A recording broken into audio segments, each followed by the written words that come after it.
विधाता का इंसाफ। गेहूं पीसने वाली एक चक्की का मालिक अब अपने बुरे दिनों के कारण बड़ी ही गरीबी में जिंदगी बिता रहा था, क्योंकि अब उसकी चक्की पर कोई गेहूं पिसवाने नहीं आता था। गरीबी के कारण वो अपनी पत्नी और बच्ची के लिए 2 वक्त की रोटी भी नहीं जुटा पा रहा था।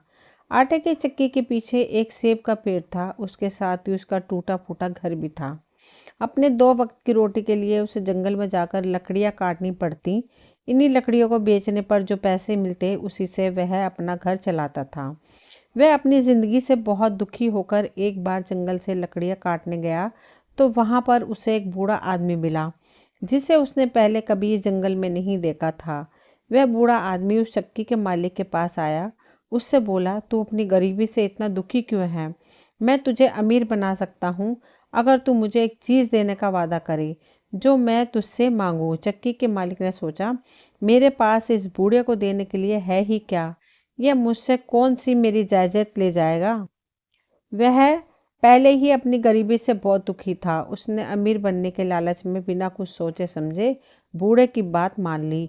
वह चीज़ देने का वादा भी कर दिया जो वह मांगेगा। बूढ़ा आदमी एक रहस्यात्मक हंसी हंसकर बोला, अब मैं 3 साल बाद तुम्हारे पास अपनी चीज़ लेने आऊँगा। इतना कहकर वह बूढ़ा आदमी वहाँ से चला गया। जब लकड़ियाँ काटकर चक्की का मालिक अपने घर पहुंचा तो उसकी पत्नी दौड़कर उसके पास आई और बोली, तुम मुझसे सच सच बताओ कि वह घर में अचानक इतना सारा धन कहाँ से आया? हमारे घर के सारे बर्तन धन से भर गए हैं। यह सब कुछ एकदम कैसे हो गया? कोई आदमी बाहर से धन लेकर हमारे घर नहीं आया। मैं तुमसे पूछती हूँ, यह सब क्या है?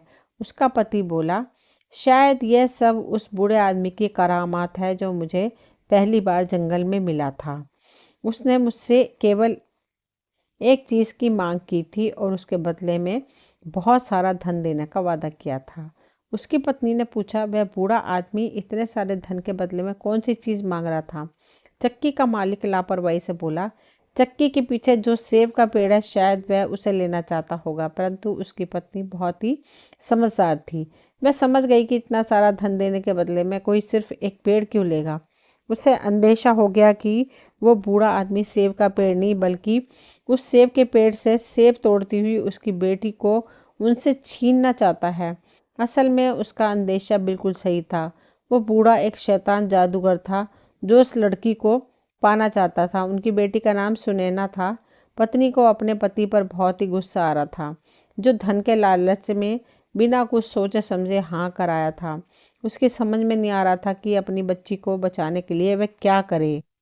उसकी बेटी सुनैना बहुत ही सुंदर और सुशील थी।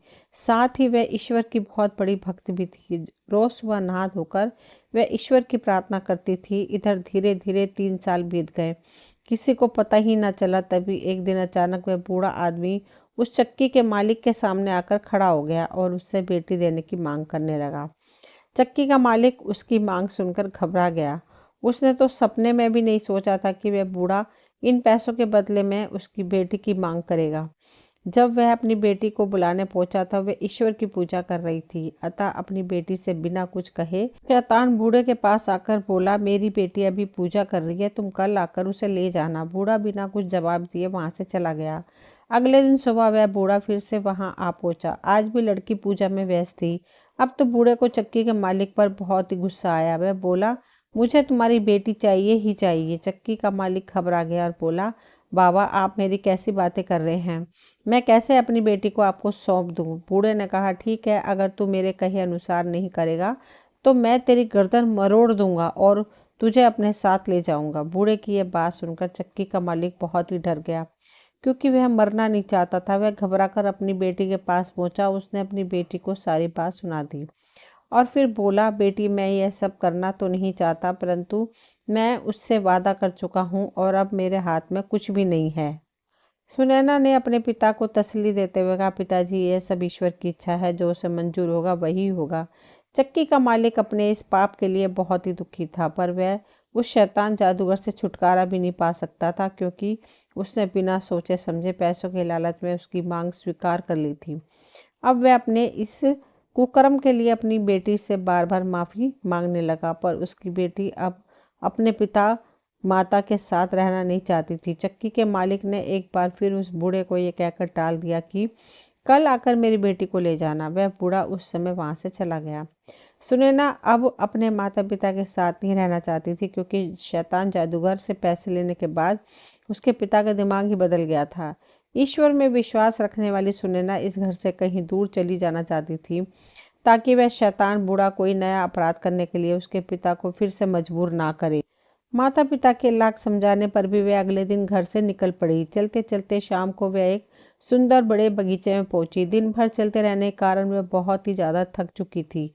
साथ ही उसे बहुत भूख लग रही थी। बगीचे में फलों के कुछ पेड़ थे जिन पर पके हुए फल लटक रहे थे। उन्हें देखकर सुनैना की भूख और भी ज्यादा बढ़ गई, पर उन तक पहुंचना उसके लिए संभव नहीं था, क्योंकि फल बहुत ही ऊंचाई पर लगे हुए थे। वह अपनी लाचारी पर बहुत ही दुखी हुई।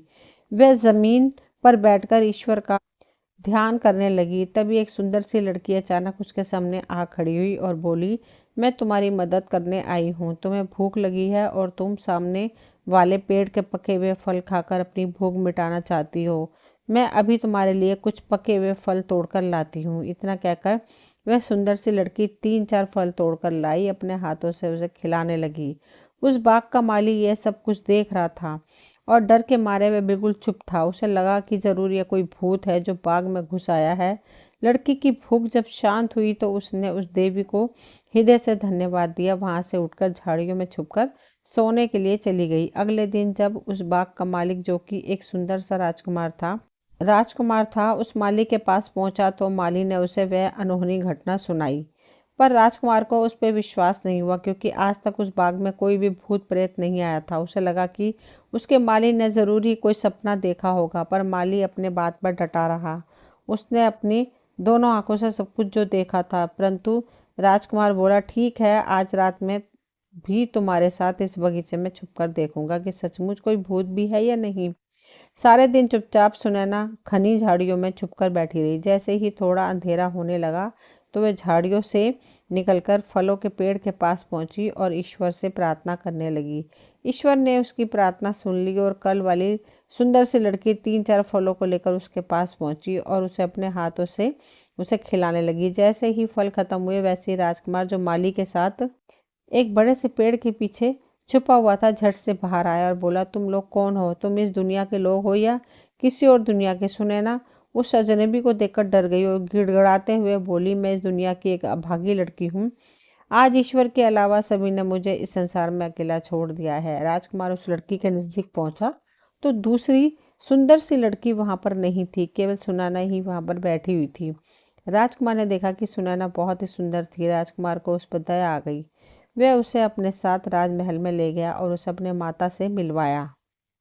माता के कहने पर राजकुमार ने सुनैना से विवाह कर लिया। ईश्वर पर अटूट विश्वास रखने वाली सुनैना के जीवन में फिर से खुशियां आ गई।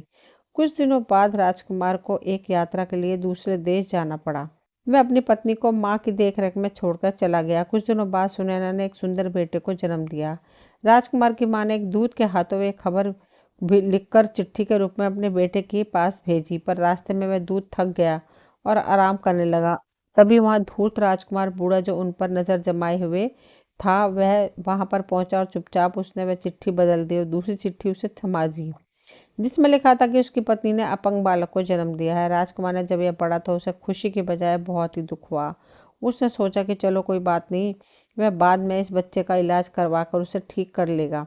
उसने अपनी माँ को पत्र लिखा कि घबराने की कोई बात नहीं है, वह तब तक उन दोनों की सेहत का पूरा ध्यान रखे। तब तक वह घर लौटकर वापस नहीं पहुंचता। पर जब दूध लौटते समय अपने पहले वाले स्थान पर आराम करने के लिए बैठा तो उसे नींद आ गई। इसी बीच फिर से वह शैतान जादूगर बूढ़ा दूसरा पत्र उसकी जगह रख देता है। उस पत्र में लिखा था कि माँ बेटे दोनों को जान से मार डालो। अब अगले दिन दूत ने वह पत्र राजमाता को दिया तो उसे पढ़कर बहुत ही हैरान हुई कि उसका बेटा इतना बड़ा निर्दयी कैसे हो सकता है, जो अपने बेटे और अपनी पत्नी को मारने के लिए लिख रहा है। वह अपनी बहू को बहुत प्यार करती थी तथा उसकी और उसके बेटे की जान बचाना चाहती थी, इसलिए उसने ये बात अपनी बहू को बताई। सुनैना को इस पत्र पर विश्वास नहीं हो रहा था, फिर भी राजमाता के कहे अनुसार वो अपने बच्चे को लेकर राजमहल से निकल गई। राजमाता ने उसके साथ कोई नौकर या नौकरानी को भी नहीं भेजा, ताकि कहीं उसके बेटे को पता ना चल जाए कि उसने उन दोनों को भागने में मदद की है। चलते चलते जब सुनैना थककर एक पेड़ के नीचे बैठ गई तो उसे ईश्वर की याद आई, क्योंकि अब ईश्वर ही उन दोनों का एकमात्र सहारा था। वह सच्चे दिल से ईश्वर से प्रार्थना करने लगी। जैसे ही उसने आंखें खोली तो उसने सामने एक बूढ़ी सी महिला खड़ी थी। मैं बोली, तुम घबराओ नहीं बेटी, मेरे साथ चलो, मेरा एक छोटा सा घर है, मैं तुम्हें वहां ले चलती हूँ। सुनैना ने अपने बच्चे को गोद में लिया और उस छोटे से घर की तरफ चल दी। जैसे ही वे तीनों उसे घर में पहुंचे तो बुढ़िया ने कहा, घबराओ मत बेटी, ईश्वर ने तुम्हारी सहायता के लिए मुझे भेजा है। तूने आज तक पूरी श्रद्धा से ईश्वर की पूजा की है, इसी से खुश होकर उसने मुझे तेरे पास भेजा है। अब तुझे कोई दुख नहीं होगा। उधर अपनी यात्रा खत्म करके जब राजकुमार वापस अपने महल में आया तो उसने अपनी माँ से अपनी पत्नी और बच्चे के बारे में पूछा। राजकुमार की माँ अपने बेटे से बहुत ही नाराज थी। माँ ने उसे खूब खरी खोटी सुनाई, पर राजकुमार ने तो ऐसा कोई पत्र दूत को दिया ही नहीं था जिसने उससे दोनों को मारने की बात लिखी हो। यह जानकर बहुत दुख हुआ कि उसकी माँ ने उन दोनों को मरवा डाला। राजकुमार ने इस दुख कारण खाना पीना भी छोड़ दिया। जब राजकुमार की माँ को विश्वास हो गया कि राजकुमार ने उन दोनों को मरवाने के लिए पत्र नहीं लिखा था, तो उसने अपने बेटे को सारी बातें सच सच बता दी। राजकुमार बिना अन्न जल ग्रहण किए अपनी पत्नी और बच्चों को ढूंढने के लिए निकल पड़ा। उन दोनों को ढूंढते ढूंढते 1 वर्ष बीत गया, परंतु सुनैना का कहीं भी पता न चला। काफी भटकने के बाद राजकुमार उसी जंगल में पहुंचा जहां पर सुनैना अपने बच्चे के साथ रह रही थी। इतने बड़े जंगल में एक छोटी सी झोपड़ी देखकर राजकुमार बहुत ही हैरान हुआ। उसने डरते डरते उस दरवाजे को खटखटाया तो एक बूढ़ी औरत ने दरवाज़ा खोला। वह राजकुमार को देखते ही बोली, राजकुमार, इस छोटे से घर में आपका स्वागत है। आपने यहाँ आने का कष्ट कैसे किया? राजकुमार बोला, मैं काफ़ी दिनों से अपनी पत्नी और बच्चों को ढूंढ रहा हूँ, पर उनका आज तक कहीं पता नहीं चला। उस औरत ने राजकुमार के सामने खाने पीने की कई चीज़ें रखी, परंतु राजकुमार ने कुछ नहीं खाया। वह बोला, कुछ भी खाने की इच्छा मुझे है ही नहीं। अगर आप आज्ञा दें तो मैं यहाँ पर कुछ देर के लिए आराम करना चाहता हूँ। वह औरत बोली, क्यों नहीं राजकुमार, आप इसी बिस्तर पर आराम कीजिए। राजकुमार उस औरत की आज्ञा पाकर वहीं बिस्तर पर आंखें बंद करके लेट गया। तभी उसे अंदर से कुछ बातें करने की आवाज़ सुनाई दी। वह औरत कह रही थी, बाहर जाकर देख, तेरा पति और इस बच्चे का पिता तुम दोनों को ढूंढता हुआ यहाँ पर आ पहुंचा है। तू जाकर उससे मिल। तभी उसे किसी के बाहर आने की आहट सुनाई दी। राजकुमार ने झट से अपनी आंखें फिर से बंद कर ली। तभी वह लड़की धीरे धीरे राजकुमार के पास आकर उसे पहचानने की कोशिश करने लगी। राजकुमार ने अपनी पत्नी को पहचान लिया और सुनैना ने भी अपने पति को पहचान लिया था। वो बोली, मैं आपको अभागी पत्नी और यह है आपका अभागा बेटा। राजकुमार ये सुनकर खुशी से उछल पड़ा। उसने बुढ़िया और ईश्वर को धन्यवाद दिया और अपने बेटे और पत्नी को लेकर महल वापस आ गया, जहां पर राजमाता ने बड़ी ही धूमधाम से उनका स्वागत किया। दूसरी तरफ इतनी कोशिशें और षड्यंत्र करने के बाद भी बूढ़ा शैतान जादूगर सुनैना को हासिल नहीं कर पाया और ना ही उसका कुछ बिगाड़ पाया। तो उसे भी इस बात का एहसास हो गया कि जिस लड़की का ईश्वर पर अटूट विश्वास है, अटूट श्रद्धा है और जिसका पति उससे इतना प्रेम करता है, उसे हासिल करना असंभव है। इसलिए बूढ़े ने सुनैना का ख्याल अपने मन से निकाल दिया और वह उन दोनों की जिंदगी से दूर चला गया। अब सुनैना ने अपने पति के साथ रहकर एक खुशहाल जीवन बिताने लगी।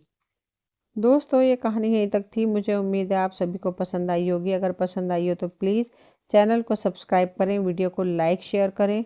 मिलती हूँ अगली कोई नई कहानी लेकर, तब तक के लिए थैंक यू।